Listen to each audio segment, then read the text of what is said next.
I mean, like gulls in general is like a whole species. The ones we're seeing here, they're herring and black-headed gulls. Yeah, but a lot of them where I am, they're out in the field.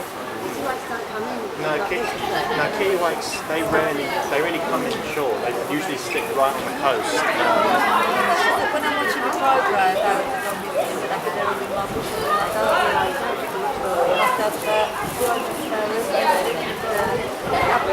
culture. But when I'm sitting out on the deck in the summer, they all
They might be trying models.